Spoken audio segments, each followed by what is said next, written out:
Hay actores que interpretan el miedo y otros que lo viven de verdad. El terror no siempre termina cuando dicen corte. A veces lo que ocurre detrás de las cámaras es mucho más escalofriante que lo que vemos en pantalla. Luces que se apagan solas, gente que desaparece del rodaje o actores que después de grabar una escena ya no vuelven a ser los mismos. Hoy te voy a contar 5 películas de terror que marcaron y traumatizaron a sus protagonistas. Algunas de estas historias son conocidas, otras los propios actores han intentado borrarlas, pero tú y yo vamos a desenterrarlas, una por una.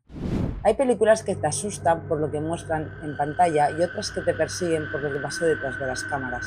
Y entre todas ellas hay una que destaca por encima del resto, El Exorcista, estrenada en 1973, considerada una obra maestra del cine de terror y una de las películas con el rodaje más maldito de la historia. El rodaje comenzó en Nueva York y todo parecía ir según lo previsto, hasta que una noche el plató principal se encendió por completo. El fuego arrasó decorados, techos, pasillos, todo. Todo excepto la habitación de Regan, la niña poseída. La única parte que quedó intacta. Los bomberos no supieron explicar cómo se había originado el fuego. No había cortocircuitos ni fallos eléctricos. El director William Friedkin detuvo el rodaje 6 semanas y trajo a un sacerdote real para que bendijera el set nuevo. Fue la primera vez que el equipo empezó a murmurar la palabra maldición. Durante y justo después del rodaje murieron al menos 9 personas vinculadas directa o indirectamente con la película. Jack McGowan, que interpretaba a Burke Dennings, murió de una infección respiratoria nada más terminar sus escenas. Vasiliki Maliaros, que hacía de la madre de Carras, murió también, aunque ni siquiera era actriz profesional.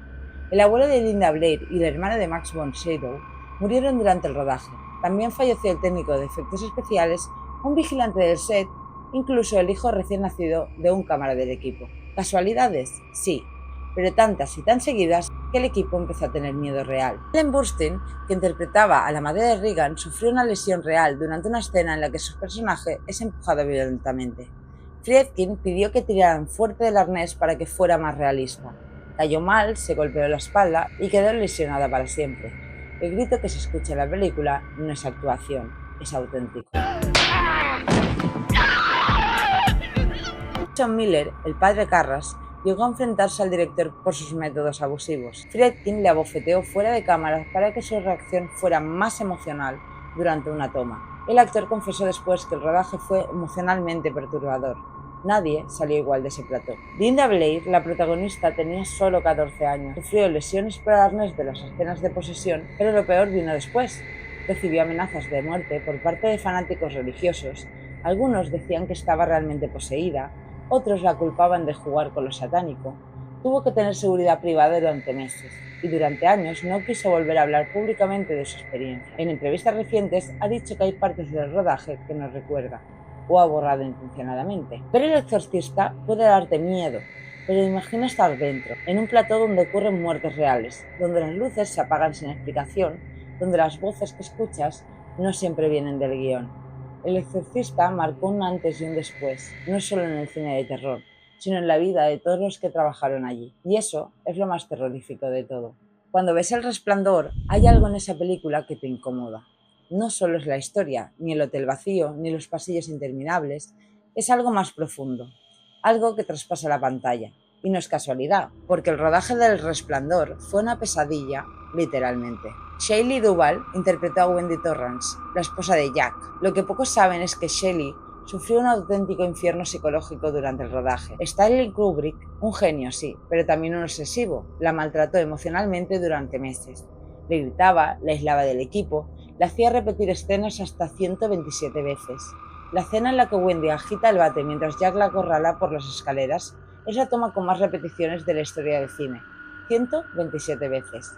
Duvall lloraba tanto en el set que perdía mechones de pelo del estrés. Llegó a enfermar, a deshidratarse, y aún así Kubrick seguía presionándola. Quería que estuviera al borde del colapso, porque eso es justo lo que quería mostrar en pantalla. Para que Shelley se sintiera más vulnerable, Kubrick impidió que los miembros del equipo hablaran con ella. Durante semanas nadie del set le dirigía la palabra, si no era para ensayar o rodar. Su única compañía era el miedo, la tensión y un Jack Nicholson cada vez más metido en su personaje. La actriz llegó a decir en entrevistas que fue la experiencia más dura de toda su vida, y eso que ha hecho decenas de películas. Su salud mental nunca volvió a ser la misma. y durante décadas el mundo creyó que Shelley había desaparecido, pero no desapareció, solo quedó rota por dentro. Stanley Kubrick no se conformaba con interpretar el miedo, quería provocarlo de verdad. No informaba a los actores de lo que iba a pasar en algunas escenas, les dejaba solos en el hotel sin decirles cuándo cortarían la toma. En la escena donde Jack atraviesa la puerta con el hacha y grita, la improvisación fue tan violenta que Duvall de verdad pensó que Nicholson la iba a herir. Aunque la toma quedó perfecta, el miedo en su cara no era interpretación, era auténtico. Ver El Resplandor puede provocarte ansiedad, pero cuando sabes lo que sufrió Shelley Duvall, entiendes que esa película es más real de lo que parece. No estamos viendo a una actriz fingiendo terror, estamos viendo a una mujer realmente rota. Y eso es lo más aterrador de todo. Hereditary no es una peli de sustos, es un trauma filmado. El director, Ari Aster, quería hacer una tragedia disfrazada de terror, y para conseguirlo arrastró a sus actores a un lugar mentalmente oscuro, especialmente a Toni Collette, que terminó tocada de verdad. Toni Collette es una actriz brutal, pero hasta ella dijo que Hereditary fue la experiencia más intensa y perturbadora de su carrera. Para meterse en el papel se aisló completamente del resto del equipo. Estaba todo el día sola, concentrada en el duelo, la locura y el odio que exige el personaje. Lloraba constantemente entre escenas. En una entrevista confesó que durante semanas tuvo pesadillas y ataques de ansiedad.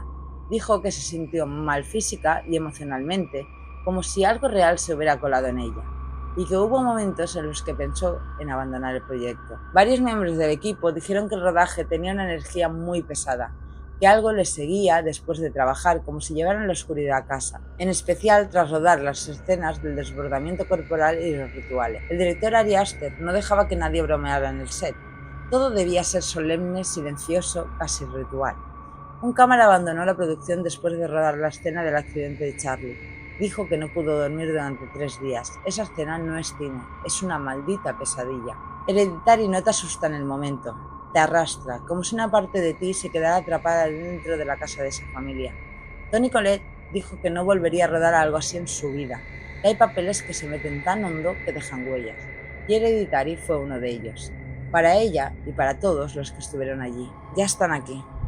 La frase más famosa de Poltergeist se convirtió en una especie de maldición, porque lo que parecía una historia de casas encantadas acabó rodeada de tragedias, accidentes y muertes reales.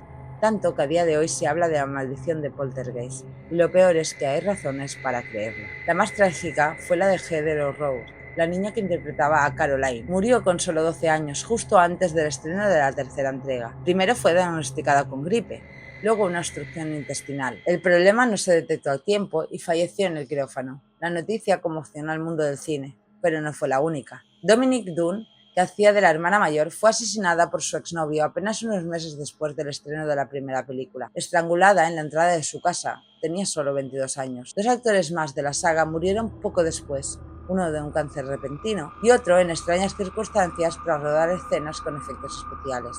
En total, 4 muertes reales vinculadas al reparto principal. ¿Casualidad? Quizá, pero Hollywood no lo vio así. Durante el rodaje de una de las escenas más intensas, la piscina de barro, Joe Beth Williams cae entre cadáveres humanos. Lo que no le dijeron es que los esqueletos eran reales. Sí, huesos humanos auténticos. ¿Por qué? Porque usar esqueletos reales era más barato que fabricar réplicas de látex. El equipo los compró a través de un proveedor médico, y nadie al reparto lo supo hasta después. Joe Beth dijo años después que se sentía sucia, como si algo se hubiera quedado pegado a ella, y Spielberg nunca volvió a hablar de eso. Varios miembros del equipo hablaron de fallos eléctricos constantes, accidentes tontos y mal rollo general durante el rodaje. Cámaras que fallaban solo cuando rodaban escenas intensas, una lámpara explotó durante una escena sin explicación, un técnico cayó desde una pasarela sin que nadie supiera cómo. La medium de la película, Zelda Rubinstein, decía que había presencias reales en el plató, que sentía que alguien lo observaba desde detrás de las cámaras. Poltergeist fue un éxito total en taquilla, pero a día de hoy pocos quieren volver a verla del todo tranquilos. ¿Fue una serie de casualidades trágicas o algo quiso quedarse después de que se encendieran las cámaras? Tú decides, pero si la ves otra vez, no la veas solo. ¿Y si el demonio no se manifestará en la película, sino en el plató donde se rueda? Esto no es una metáfora, esto es lo que realmente ocurrió durante el rodaje de La Profecía, un proyecto que quiso advertir sobre la llegada del anticristo y acabó marcado por muertes, rayos, accidentes aéreos y una tragedia que hiela la sangre. En plena preproducción, el avión en el que viajaba el actor principal, Gregory Peck, fue alcanzado por un rayo. El piloto logró aterrizar a duras penas. Una semana más tarde, otro avión con el productor ejecutivo, Mace Neufeld, fue también impactado por un rayo. En menos de 15 días, dos miembros clave del rodaje escaparon por los pelos. ¿Coincidencia? Espera. El equipo alquiló un avión privado para grabar planos aéreos. A última hora cambiaron de avión por problemas técnicos. El nuevo avión despegó, todo normal, pero el avión original, el que iban a tomar, fue alquilado por otra persona. Minutos después del despegue se estrelló sobre una autopista. Murieron todos los pasajeros y varias personas en tierra. Ese era el avión que el equipo tenía reservado. Durante la famosa escena del zoo con los babuinos, los animales entraron en pánico real. Golpeaban la jaula con violencia, chillaban, intentaban romper los cristales. Fue tan intenso que la actriz Leigh Ramick terminó llorando de verdad, pero lo peor ocurrió fuera de cámara. El cuidador de los animales murió devorado por un león días después, durante una sesión de entrenamiento en el zoo. Otro técnico fue atacado por un perro y hospitalizado. Todo mientras se rodaba una película sobre el Hijo del Diablo. El técnico de efectos especiales, John Richardson, trabajó en La Profecía, incluyendo la icónica escena de la decapitación. Un año después, mientras grababa otra película en Holanda, tuvo un accidente de coche brutal. Su acompañante, Liz Moore, murió decapitada por una señal metálica. Y lo más inquietante, la señal marcaba la distancia a un pueblo llamado Omen y decía: Omen, kilómetro 66,6. La profecía fue un éxito mundial, pero también una advertencia, no sobre el fin del mundo, sino sobre lo que ocurre cuando te metes demasiado en lo oscuro. Muchos de los que trabajaron en ella aún no entienden cómo salieron vivos. Otros no tuvieron tanta suerte. Y lo peor de todo es que aún hoy, en cada aniversario del estreno, alguien más sufre un accidente. Es solo una película, dicen, pero a veces las películas responden. Dicen que el cine es solo ficción, pero después de conocer estas historias, cuesta no preguntarse qué parte de todo esto fue demasiado real. Muertes, accidentes, hombres que no estaban en el guión, casualidades, coincidencias o algo más. Hay directores que juegan con el miedo y hay películas que terminan jugando con los que se atreven a contarla. Si te ha gustado este vídeo y quieres más casos reales, historias oscuras y verdades que no aparecen en los créditos, suscríbete, dale like y no te vayas muy lejos, porque en este canal el miedo nunca descansa.